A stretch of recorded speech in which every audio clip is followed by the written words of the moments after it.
Well, work on the City of Bishop water and sewer construction project along Warren Street continuing in and near the intersection of Lagoon and Warren this week. Pavement patching operations are also expected on South Street this week. Now, a press release from the City of Bishop notes that while with most water improvements complete along South Warren Street, the contractor is now working on sewer improvements in the South Warren Street area. Road closures and the closure of the intersection of Warren and Lagoon Streets required while the work is underway. Temporary water and sewer shutoffs are necessary for some operations. Notices of the shutoffs will normally be distributed a couple days in advance. Patience with these shutoffs is appreciated, notes the City of Bishop. Now, following the completion of the work in the intersection of Lagoon and Warren Street, the contractor is expected to move operations to North Warren. Work in this area includes the construction of water line the full length of Academy Avenue.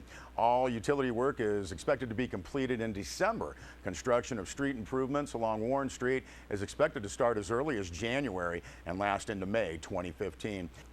Now, the press release notes that this road construction downtown Bishop impacts traffic on city streets west of Main Street and will cause inconvenience and delays.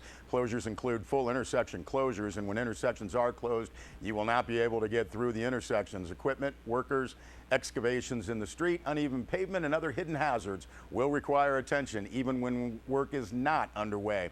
Press release from the City of Bishop notes that all efforts will be made to maintain access to businesses and to minimize the impacts and restrictions, but drivers, riders, and pedestrians should be cautious, take alternate routes, and be patient. More information, contact City of Bishop Public Works 760-873-8458. Well, this past year has been a busy one for the Mono County Search and Rescue Team. The all-volunteer team dedicated to saving lives has responded to 31 callouts in 2014. Press release says that these incidents involved 41 subjects.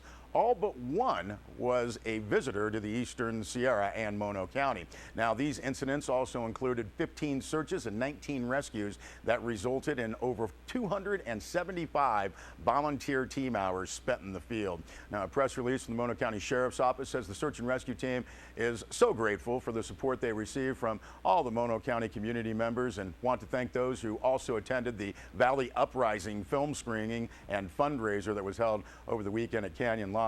These fundraisers help the team in purchasing much needed equipment and providing necessary training for its members. As the Mono County Search and Rescue Team looks forward to the 2015 year, their needs are many as their resources are limited. The team hopes to upgrade their snowmobiles to newer models that can reach some of the snowmobilers that operate high-performance equipment. In addition, the team will be replacing their snowmobile helmets. The team would also like to replace some of their summer equipment, including climbing gear and swiftwater rescue equipment. Now, if you would like to help the Mono County Search and Rescue Team, a couple of ways to do so. You can make a tax-deductible donation to the team, or you can become a member and visit the website for more information and send your donations. You can mark your calendars now. The Search and Rescue Team will host an open house for prospective members Wednesday, March 18th, and that'll be at their building in Mammoth Lakes next to the Mammoth Lakes Community Water District. As the event gets closer, we'll provide some more details for the Mono County Search and Rescue Team, which is wishing everyone a happy, healthy, and safe holiday season. More information about Mono County Search and Rescue, you can visit the website monosar.org. Well, Mammoth Hospital nurses honored one of their own recently with the Daisy Award, commending extraordinary nurses. Sierra Wave Media's Rob Gill filed this story.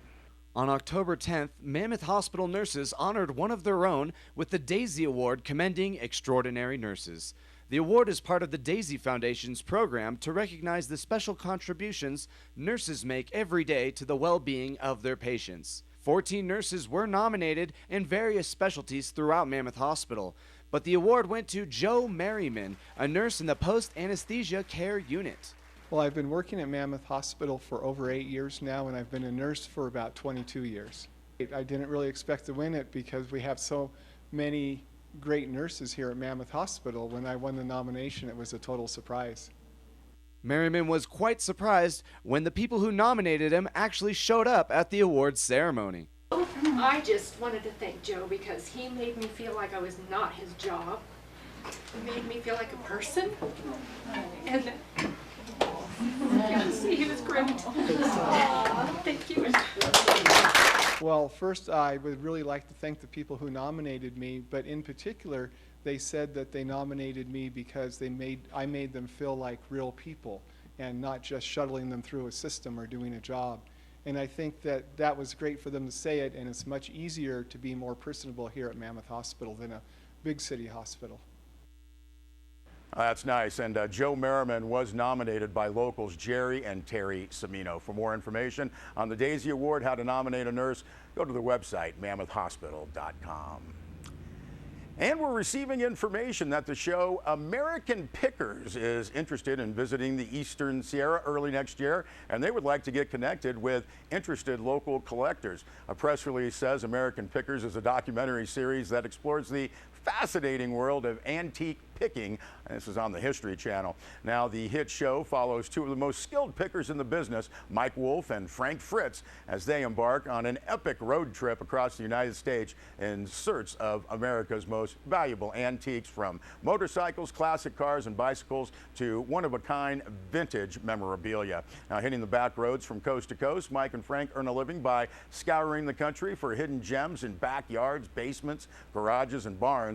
The press release says the best part of their journey, meeting the unique characters along the way, each with a story to tell about the history of their collection and their own lives. American Pickers headed to California in February, and they're looking for leads throughout the state, specifically interesting characters with interesting items, and lots of them. Now, you can note that Mike and Frank not only pick private collections, so no stores, malls, flea markets, museums, auctions, businesses, or anything open to the public. Now, if you have a large collection or want to refer someone to Mike and Frank, you can email your name, number, city, state, and a description of the collection. Include photos if possible. Email those to americanpickers@cineflix.com or call and leave a message at the phone number 855-OLD-RUST. American Pickers. We'll be back with a weather report.